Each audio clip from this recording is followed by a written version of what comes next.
Black waitress fights and defends an innocent girl cornered by four gangsters. She didn't know the girl she defended was the sister of the most feared Korean Mafia boss. The afternoon sun beat down on Crenshaw Boulevard with the kind of relentless heat that made asphalt shimmer like water. Martha Williams wiped sweat from her forehead as she stepped out of Roy's diner, her double shift finally over at 4:47 p.m. 13 hours on her feet, her lower back screaming, her white sneakers stained with grease and ketchup. But her apron was heavy with tips. $147, enough to cover this week's payment on her mother's physical therapy bills. She'd been saving for nursing school before her mother's stroke 2 years ago, before medical debt became a monster that devoured dreams. Now at 26, Martha measured her life in shifts and tips, and the slowly shrinking balance on bills that never seemed to end. Beautiful, her grandmother always said. Smart as a whip, wasting herself on other people's pancakes. But what choice did she have? Martha pulled her natural hair out of its work bun, letting her braids fall past her shoulders. The small freedom felt good. She was heading toward the bus stop, mentally calculating whether she had time to stop at the grocery store before visiting her mother at the rehabilitation center when she heard it. A girl's voice, sharp with fear, speaking rapid Korean. Martha's head turned automatically. Across the street, outside the closed-down laundromat, 4 men had cornered a teenage Asian girl against the graffitied wall. The girl was young, 16, maybe 17, wearing an expensive-looking school uniform that seemed wildly out of place in this neighborhood. Designer backpack clutched to her chest like a shield. One of the men grabbed for the backpack. The girl jerked away and he grabbed her wrist instead. Martha saw the moment fear became panic in the girl's eyes. Walk away, the practical part of Martha's brain said. Not your problem. You're exhausted. You need to catch the bus. This isn't your fight. But Martha's feet were already moving, crossing the street against the light, dodging a honking taxi. Because she'd been that girl once. 15 years old, cornered by boys who thought her body was public property. Saved only because her brother David had appeared at exactly the right moment. She remembered the terror, the helplessness, the knowledge that no one else was going to help. Hey, Martha's voice cut through the afternoon heat. Leave her alone. 4 faces turned toward her. White guys, mid-20s to early 30s, dressed in the kind of clothes that screamed street gang trying to look legitimate. The one holding the girl's wrist, blonde hair, neck tattoos, cold blue eyes, sized Martha up with open contempt. Walk away, sister. This doesn't concern you. I'm not your sister, and everything on this block concerns me. Martha moved closer, heart pounding, but voice steady. Let her go. Now. The man laughed, showing teeth that needed dental work. Or what? You gonna call the cops? In this neighborhood? They don't come for people like us. He wasn't wrong. Martha had lived in South LA her whole life. She knew exactly how long police response times were in black neighborhoods. Long enough for terrible things to happen. I don't need cops, Martha said, stopping 3 feet away. Close enough to be a threat. I'm asking nicely. Let the girl go. Whatever you want from her, it's not worth it. A second man, Latino with a teardrop tattoo, stepped forward. You know who we are? We run with the West Side Crew. This little bitch owes our boss money. Or her brother does. Either way, she's coming with us. The girl, Han, Martha would learn later, spoke for the first time since Martha arrived. I don't owe you anything. My brother doesn't know you. You're lying. Your brother, the blonde man said, yanking Han closer, killed 2 of our boys last month. Took out a whole operation on Olympic. So yeah, there's a debt, and Henry's decided you're going to pay it. Martha's stomach dropped. This wasn't a simple robbery. This was gang retaliation, which meant these men were dangerous, organized, and probably armed. She should back away, should apologize and leave, should survive to fight another day. Instead, she pulled out her phone. I'm calling someone. You have 10 seconds to let her go before this gets complicated.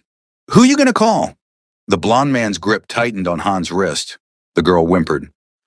Like I said, cops don't care. Not calling cops. Martha's thumb hovered over a contact. I'm calling my brother, David Williams. Maybe you've heard of him. He runs security for the Southern Cross crew, and he really doesn't like people who hurt little girls in his neighborhood. It was a bluff. David did run security for a local crew, but he was working a job in Long Beach today, at least 40 minutes away. But the name recognition worked. Martha saw uncertainty flicker across the men's faces. The Southern Cross crew and West Side crew had an uneasy truce. Breaking it over one girl might not be worth it. "Fuck this," said the third man, who'd been quiet until now. Henry didn't say anything about dealing with Southern Cross. He said grab the girl, hold her for ransom. Nobody mentioned complications. But the blond man's pride was wounded. Martha saw it in the set of his jaw, the way his free hand moved toward his waistband. "I'm not scared of David Williams, and I'm not letting some waitress tell me what to do." He pulled a knife, switchblade, cheap but sharp. The afternoon sun caught the blade, and Martha's breath caught with it. This had just escalated beyond her ability to bluff. "Last chance," and the man said. "Walk away, or I'll carve you up and take the girl anyway." Martha looked at Han, 16 years old, terrified, tears streaming down her face, and made a decision that would change everything. "No." The word hung in the air between them. The man's eyebrows rose. "What?" "I said no." Martha's hands were shaking, but she balled them into fists to hide it. "You want her? You go through me first." "Martha, no!" Han's English was accented but clear. "Please, just go. They'll hurt you."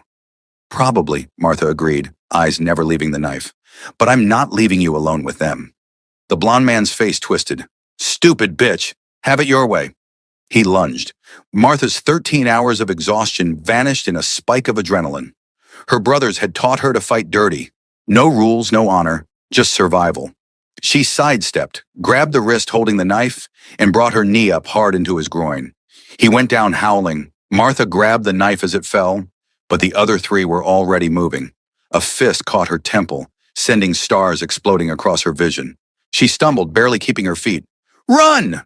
Martha screamed at Han. "Get out of here!" But Han didn't run.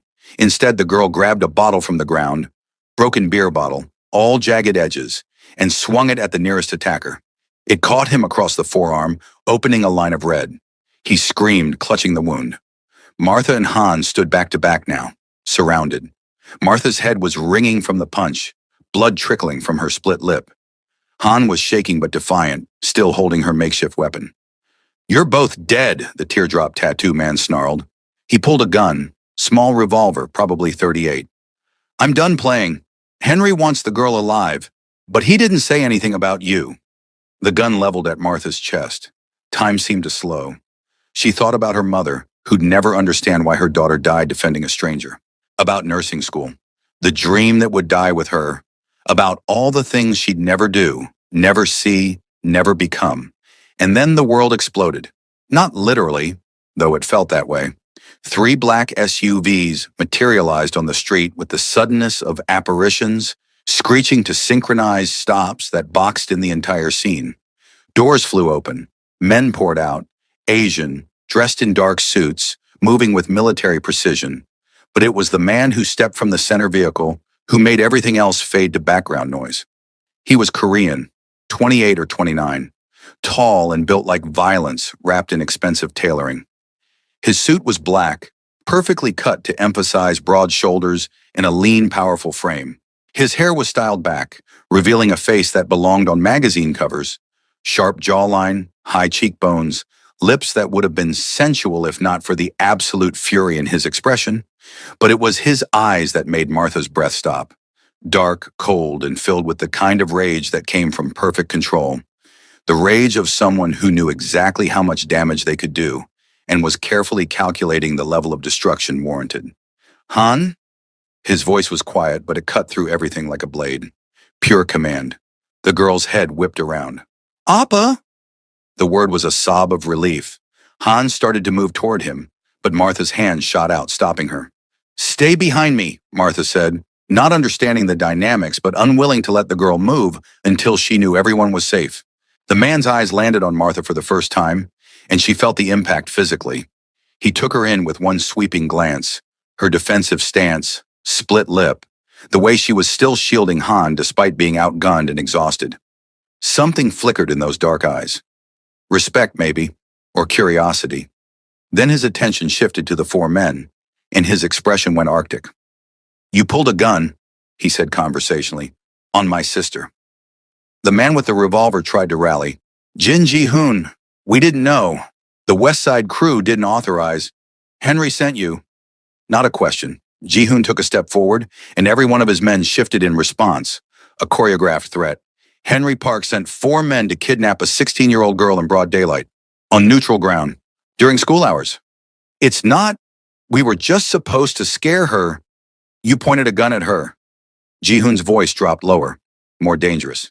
And at the woman who defended her, the woman who stood between my sister and 4 armed men when she had absolutely no obligation to do so. His eyes flicked to Martha again, and this time the look held longer. Martha felt heat crawl up her neck despite the fear still coursing through her veins. Do you know, Ji-hoon continued, circling the 4 men like a shark, what happens to people who threaten my family? Look, man, we'll leave. We'll tell Henry it was a mistake. You'll tell Henry nothing. Ji-hoon stopped moving, positioned himself between the gunman and the girls.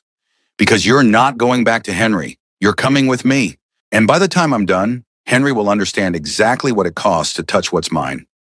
He made a small gesture, just a flick of 2 fingers, and his men moved like a well-oiled machine. The 4 West Side crew members were disarmed and restrained in under 10 seconds. Professional, efficient, terrifying. Then Ji-hoon turned to face Martha and Han fully. His expression shifted as he looked at his sister, the cold rage melting into something softer, warmer. Relief mixed with residual fear. Han, he said gently, switching to Korean. Martha didn't understand the words, but she understood the tone, the love, the terror of almost losing someone precious. Han burst into tears and ran to him. He caught her, holding her tight, one hand cradling the back of her head. Over his sister's shoulder, his eyes found Martha's again. Thank you, he said in English. The words weighted with something deeper than gratitude. For protecting her when I couldn't. Martha's legs chose that moment to remind her they'd been standing for 13 hours plus a fight. She swayed, catching herself against the laundromat wall.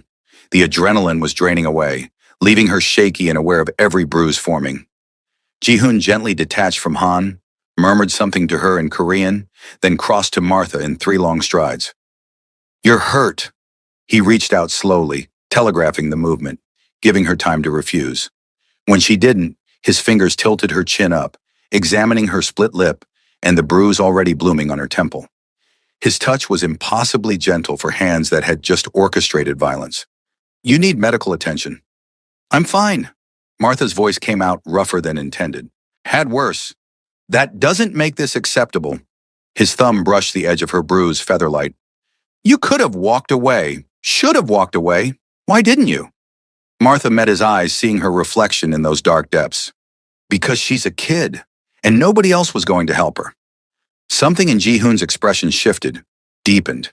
He looked at her like he was seeing something he'd been searching for without knowing it. What's your name? Martha. Martha Williams. Martha.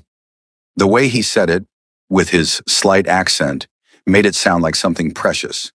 I'm Jin Ji-hoon, and I owe you a debt I can never repay. You don't owe me anything. I did what anyone should have done. But most people wouldn't have. Han appeared at her brother's side, eyes still red from crying. She grabbed Martha's hand with both of hers. You saved my life. They were going to take me and you stopped them. You fought for me. Martha looked down at the girl, this kid she didn't know, who wore a school uniform that probably cost more than Martha's monthly rent, who spoke with the careful English of expensive international education. Are you okay? Did they hurt you before I got there? No, you got there just in time. Han's grip tightened. But you got hurt because of me. Your face, it's nothing. I've got brothers. I know how to take a hit. That's not the point. Ji-hoon's voice cut in, authority returning. You shouldn't have had to take any hits. This is my fault. I should have had better security on Han during school hours. I got complacent. The self-recrimination in his tone was sharp. Martha found herself wanting to comfort him, which was insane. She'd known this man for all of 5 minutes. Your sister is safe. That's what matters. Because of you. Ji-hoon's phone buzzed. He glanced at it, jaw tightening. I need to handle the situation with Henry. But first, he turned to one of his men. Take our guests somewhere quiet. I'll deal with them personally later. Make sure they're comfortable. The way he said comfortable made Martha's skin prickle. These men weren't going to a police station. They were going somewhere much worse. The 4 West Side crew members were loaded into one of the SUVs. Martha watched, processing. This wasn't normal. This was organized crime. the kind of thing she'd only seen in movies. And Ji-hoon was clearly at the center of it. "You're scared." Ji-hoon's observation pulled her attention back. "Of me, of what you just saw." Martha considered lying, then decided against it. "Little bit, yeah. You just had 4 armed men taken away to God knows where for God knows what. That's not exactly normal citizen behavior." "No, it's not." He didn't apologize, didn't explain, just held her gaze with unwavering honesty. "I'm not a normal citizen, Martha Williams. I'm the head of the Jin family, what Americans call the Korean Mafia. Everything you've heard about organizations like mine, the violence, the crime, the danger, it's mostly true." Han made a small sound of protest. "Opa!" "She deserves truth, Han. She bled for you. The least we owe her is honesty." Ji-hoon's attention never wavered from Martha. "If you want to walk away right now, I'll understand. I'll still cover your medical expenses and ensure no retaliation from the West Side crew, but you'll never see us again." Martha should have taken the out, should have nodded, gotten her medical bills paid, and returned to her normal life of double shifts and medical debt. But something in his eyes, that absolute honesty, the respect in offering her the choice, made her hesitate. "What's the alternative?" "You let me properly thank you. Let me take you to a doctor I trust who won't ask questions. Let me ensure you're safe from any potential fallout." He paused. "Let me get to know the woman who stood between armed men and my sister without hesitation." The last part was said quietly, almost hesitantly, and Martha realized with a start that Jin Ji-hoon, Korean Mafia boss, commander of armed men, terror of the West Side crew, was nervous about her answer. "I need to visit my mother," Martha heard herself say, "at the Pacific Rehabilitation Center. I'm already late." "I'll drive you." The response was immediate. "And afterward, we'll get you looked at by a doctor." "You don't have to. I know. I want to." His expression softened. "Please, Martha, let me do this one small thing to begin repaying what you did." Martha looked between Ji-hoon and Han. The teenage girl was watching her brother with open adoration and curiosity. The man was watching Martha like she was a puzzle he desperately wanted to solve. And Martha, despite every logical reason to refuse, found herself nodding. "Okay, but I have to warn you, my mother asks a lot of questions." Ji-hoon's smile was unexpected, transforming his severe features into something almost boyish. "I look forward to meeting her."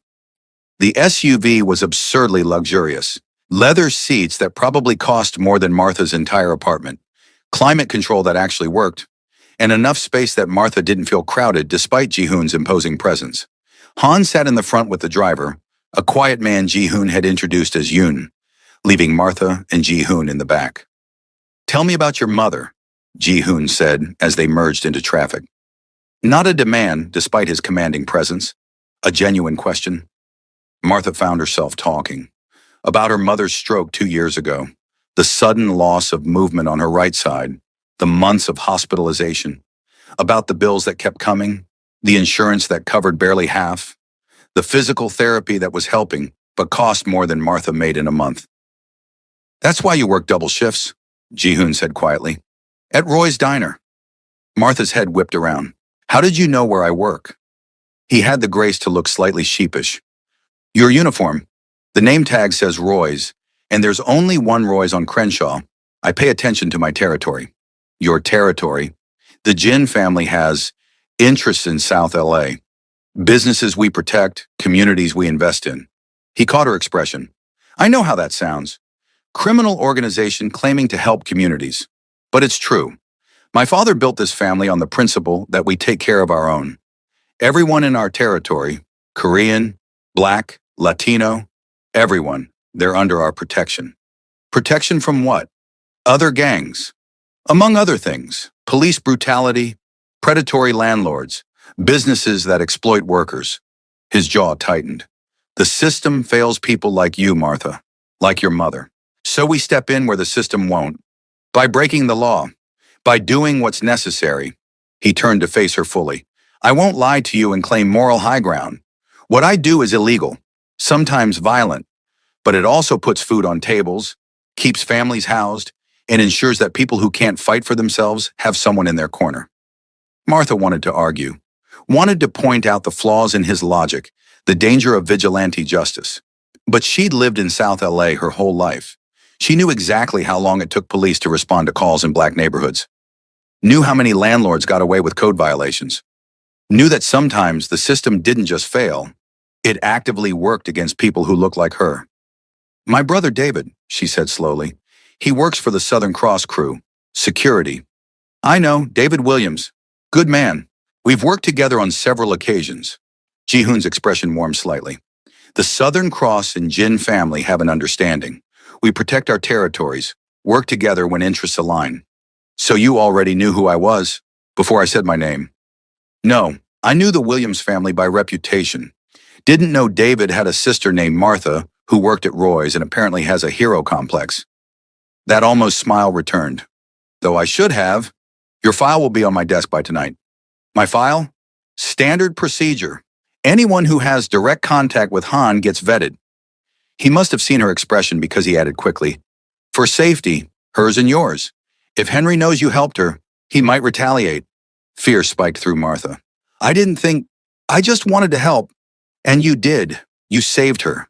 You saved my sister. Ji-hoon's hand moved, hesitated, then settled on her shoulder. The touch was warm through her thin work shirt. But that also means you're in danger now, which is why I'm assigning you protection. Protection? Like bodyguards? Yes. 2 rotating shifts. They'll be discreet, but they'll be there. Non-negotiable. I can't afford... You're not paying. His tone brooked no argument. This is my responsibility. You got involved because of my failure to protect Han adequately. I won't compound that failure by leaving you vulnerable. Martha wanted to protest, but the practical part of her brain was already calculating. If the West Side crew really did want revenge, she was a sitting duck. No security system in her apartment building, bus rides alone at night, walking to and from work in the dark. She'd be easy prey. How long? Until the situation with Henry is resolved. The delicate phrasing didn't fool Martha. You mean until you kill him? Ji-hoon didn't flinch. I mean until he's no longer a threat to my family or anyone who helped my family. How that resolution occurs depends on Henry's choices. They arrived at the rehabilitation center, a tired building that did its best with insufficient funding. Ji-hoon studied it with an expression Martha couldn't quite read, then turned to Han. Wait here with Yoon. I'm going with Martha. Appa, you don't have to. I want to meet the woman who raised someone like Martha. His eyes found Martha's. If that's acceptable to you. Martha should have said no, should have kept her world separate. But something about the sincerity in his request, the way he looked at her like her permission actually mattered, made her nod. Okay, but I meant what I said. My mother asked questions. Ji-hoon's smile was small but genuine. I'm counting on it. Martha's mother, Patricia Williams, was in the common room, working on her physical therapy exercises with the kind of fierce determination that had defined her whole life. At 61, she looked older. The stroke had aged her, left her right side weak and her speech slightly slurred. But her eyes were sharp as ever. Those eyes landed on Ji-hoon with laser focus the moment Martha walked in with him. Mama, Martha said, bending to kiss her mother's cheek. How are you feeling? Better now that my daughter finally showed up. Patricia's words were careful, each syllable shaped with effort. And with a very handsome man. You going to introduce us, or you just going to stand there looking guilty? Heat flooded Martha's cheeks. Mama, this is Jin Ji-hoon. I helped his sister today, and he wanted to meet you. Ji-hoon stepped forward, bowing respectfully. Mrs. Williams, it's an honor. Your daughter showed remarkable courage today. You should be very proud. Patricia's eyes narrowed. What kind of courage requires meeting Mama? Martha, what happened? Why is your lip split? It's nothing. Don't you dare nothing me, child. I raised you better than lying to your mama. Patricia turned her sharp gaze on Ji-hoon. Mr. Jin, you want to tell me why my baby girl is bruised and bringing strange men to meet me? Ji-hoon didn't hesitate. 4 men were attempting to kidnap my 16-year-old sister this afternoon. Martha intervened, fought them despite being outnumbered and outarmed, and kept Hans safe until I arrived. She was injured protecting my family. The color drained from Patricia's face. Martha, you fought 4 men? Have you lost your mind? They were going to take her, Mama. She was terrified and nobody else was helping. What was I supposed to do? Call the police. Run! Literally anything except fight armed men. Patricia tried to stand, her right side immediately betraying her. Martha caught her, easing her back into the chair. Baby, you could have died. Over some stranger. She's 16, Mama. Same age as I was when those boys cornered me outside school. Remember? When David saved me? Martha's voice cracked. I remember how scared I was, how helpless. I couldn't walk away from that. Patricia's expression softened, but worry remained. That doesn't make it safe. That doesn't make it smart. No, Ji-hoon said quietly. It makes it heroic. Mrs. Williams, I understand your fear. If Han had done something this dangerous, I'd be furious too. But please understand, Martha saved my sister's life. 4 armed men, in broad daylight, with a gun pointed at her chest, and she didn't back down. He pulled something from his pocket. Martha saw it was a business card. I've assigned her protection until the threat is neutralized, and I want to cover her medical expenses, all of them, including yours. Patricia's eyes went wide. Excuse me? Your physical therapy, medication, any ongoing care you need, I'll handle it. Consider it a small fraction of the debt I owe your daughter. We don't accept charity, Patricia said stiffly. It's not charity. It's payment for services rendered. Martha protected my family. This is my family protecting hers. Ji-hoon's expression was sincere. Please, let me do this. Patricia looked between Ji-hoon and Martha, reading something in the air between them. Mr. Jin, what exactly do you do for a living? Mama, Martha started. I run a family organization, Ji-hoon said, not lying but not offering details. Import-export, property management, community investment. Uh-huh. Patricia wasn't fooled. And this family organization has armed security and enemies who kidnap teenage girls? Yes, ma'am. The honesty seemed to surprise Patricia. At least you're not trying to bullshit me. Martha, baby, step outside for a minute. I want to talk to Mr. Jin alone. Mama, that's not... Now, Martha. Ji-hoon nodded. It's fine. Your mother deserves answers. Martha reluctantly stepped into the hallway, anxiety churning in her stomach. Through the window, she could see her mother talking, Ji-hoon listening with complete attention. Whatever Patricia was saying, he took it seriously. 10 minutes felt like hours. Finally, the door opened. Ji-hoon emerged, expression unreadable. Behind him, Patricia was watching with an expression Martha knew well, the look that said she'd made a decision and God help anyone who disagreed. Your mother, Ji-hoon said quietly, is terrifying. Despite everything, Martha laughed. What did she say? That if I let anything happen to you, she'll find a way to rise from her chair and kill me herself. Stroke or no stroke? His lips twitched. I believe her. You should. Martha glanced back at her mother, who was smiling slightly.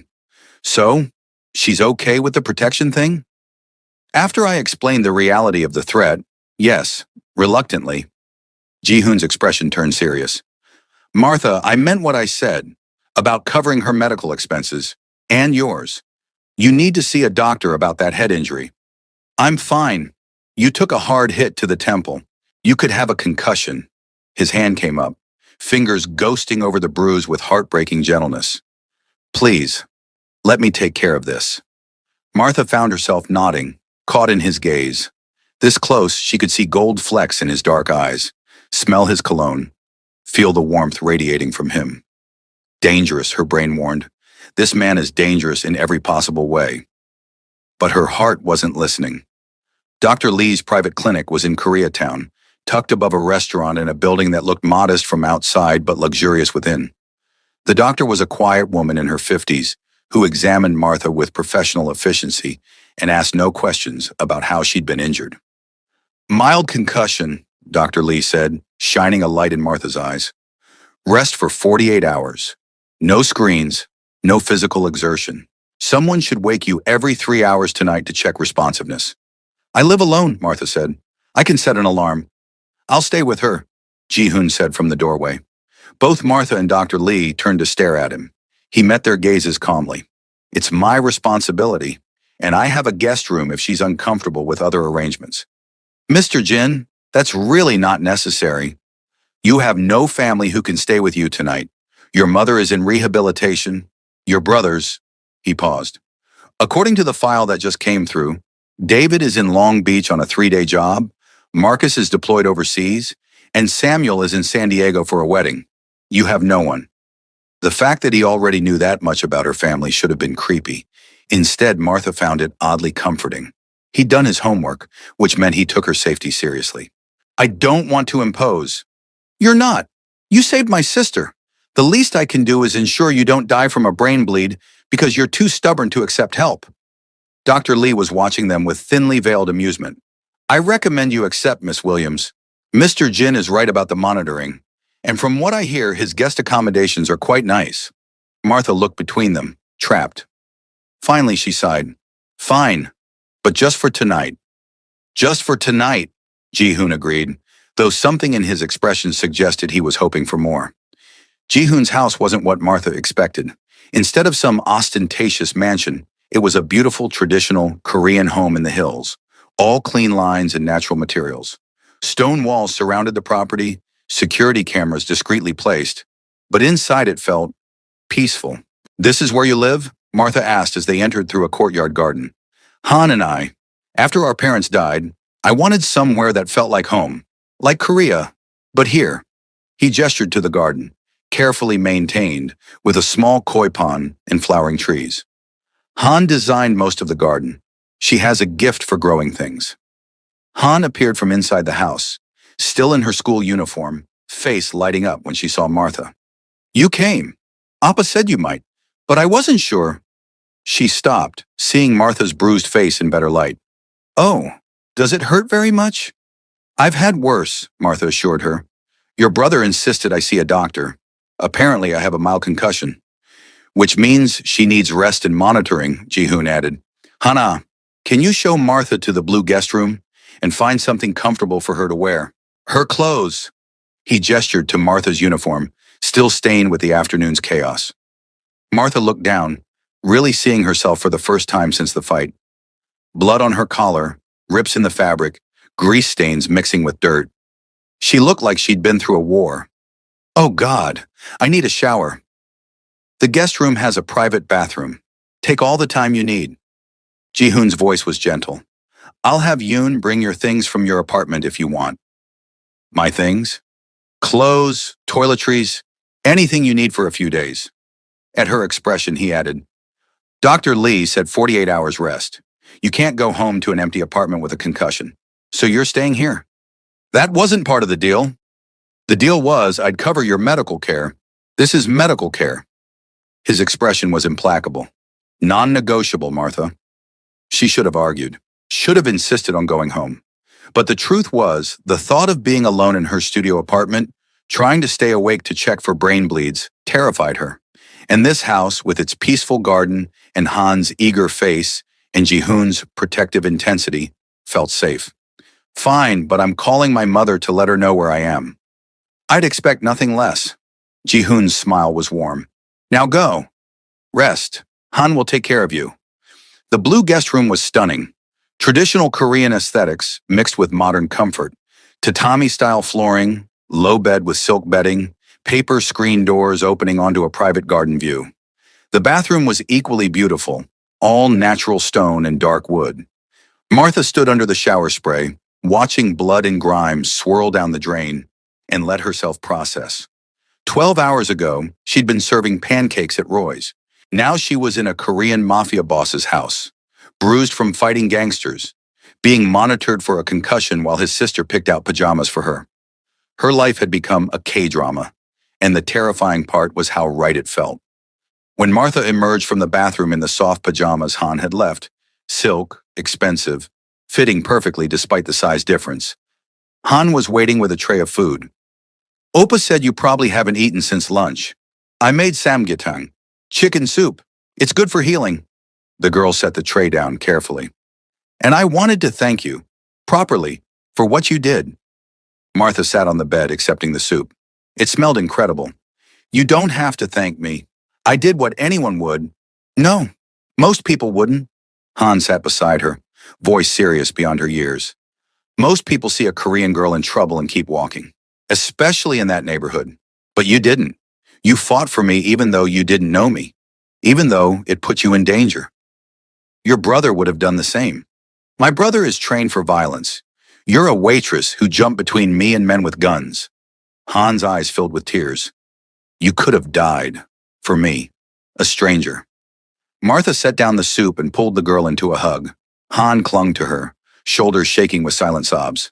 Hey, hey, it's okay. We're both safe. That's what matters. I was so scared. They said they were going to take me, hurt Appa through me, and I couldn't stop them. But I did. And your brother did. And now those men are somewhere they can't hurt anyone. Martha pulled back, meeting Han's eyes. You're safe, sweetheart. I promise. Because of you. Han wiped her eyes. I want to repay you, however I can. Please let me do something. Martha thought about refusing, but the earnestness in Han's face stopped her. This girl needed to feel like she could do something, contribute somehow. Tell you what, teach me some Korean. I only know a few words, and if I'm going to be around you and your brother, I should learn. Han's face lit up. Really? You want to learn? Really? Starting with whatever Appa means, because you keep calling your brother that. Han giggled. Actually giggled, the fear finally draining from her expression. It means older brother when a girl says it. Come on, I'll teach you. 3 hours later, Martha's head was swimming with Korean phrases, greetings, polite expressions, basic words. Han was a patient teacher, correcting pronunciation gently and laughing when Martha mangled the unfamiliar sounds. Your Korean is better than some of my classmates, Han said encouragingly, and they've been studying for years. Liar, but a sweet liar. Martha yawned, exhaustion finally catching up. The concussion made everything feel slightly fuzzy at the edges. You should sleep. Ji-hoon's voice came from the doorway. Both women turned to see him leaning against the frame, watching them with an expression Martha couldn't quite read. Han, it's past your bedtime. School tomorrow. Han made a face but stood obediently. She bent to hug Martha quickly. Thank you. For everything. Sweet dreams, Unni. Unni? Older sister, Han explained, blushing slightly. If that's okay. I know we just met, but you feel like family. Martha's throat tightened. I'd like that. Good night, Han. Han left and Ji-hoon stepped fully into the room. She's right, you know. You do feel like family. Like you've been part of our lives forever instead of just hours. That's the concussion talking, Martha said, but her heart wasn't in the joke. Is it? Ji-hoon moved closer, stopping a respectful distance from the bed. Because I felt it the moment I saw you standing between Han and those men. Like recognition, like finally finding something I'd been missing without knowing it. Martha's breath caught. Ji-hoon, I know this is too fast. I know you have every reason to be cautious. But Martha, I need you to understand something. He knelt beside the bed, bringing them to eye level. What you did today changed everything. You saved the person I love most in this world. And in doing so, you showed me something I thought didn't exist anymore. What? Someone who acts without thinking of personal gain, who sees injustice and steps forward instead of away, who risks everything for a stranger because it's right. His hand moved to cover hers on the bedding. You're extraordinary, Martha Williams, and I want the chance to know you better, to understand what shapes someone so brave and beautiful and selfless.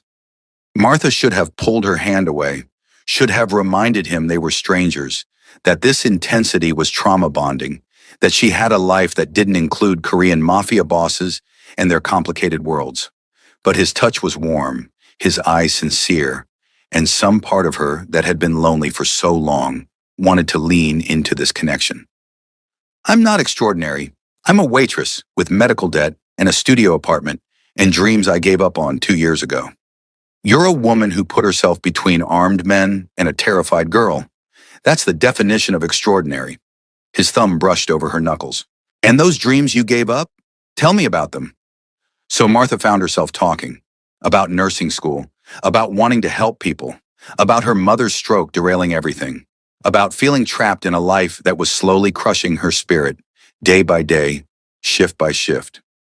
Ji-hoon listened without interrupting, his attention complete and unwavering. And when she finished, he said quietly, "What if I could give you those dreams back?" "What?" "Nursing school. I can cover the tuition. You could go back, finish your degree, become what you wanted to be." Martha jerked her hand away. "I don't want your charity. It's not charity, it's an investment. He didn't move, didn't try to reclaim her hand. Han needs proper medical staff on hand. I have the resources to hire a private nurse, but I'd rather it be someone I trust, someone who's already proven they'll protect my family. Work for me while you study. I'll cover tuition and pay you a salary. By the time you graduate, you'll have experience and no debt. It was too good to be true, had to be. Why? Why would you do this for me? Because you saved my sister. Because I owe you a debt I can never fully repay. Because he stopped, something vulnerable flickering across his face. Because I want you in my life, Martha, in whatever capacity you'll allow, and I'm selfish enough to use whatever leverage I have to make that happen. That's manipulative. Yes, it is. No apology, just honesty. I'm not a good man, Martha. I run a criminal organization. I make my living through violence and intimidation. But I'm honest about what I am. And what I am is someone who sees value and refuses to let it slip away. Martha looked into his eyes, dark, intense, filled with a longing that made her breath catch. This was dangerous.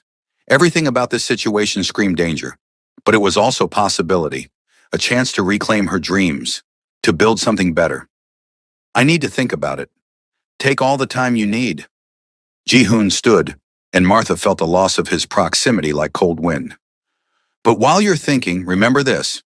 I don't make empty offers. Everything I've promised, I'll deliver. Your mother's medical bills, your tuition, your safety, all of it. He moved toward the door, then paused. I'll wake you in 3 hours to check for concussion symptoms. Try to rest. Ji-hoon? He turned back.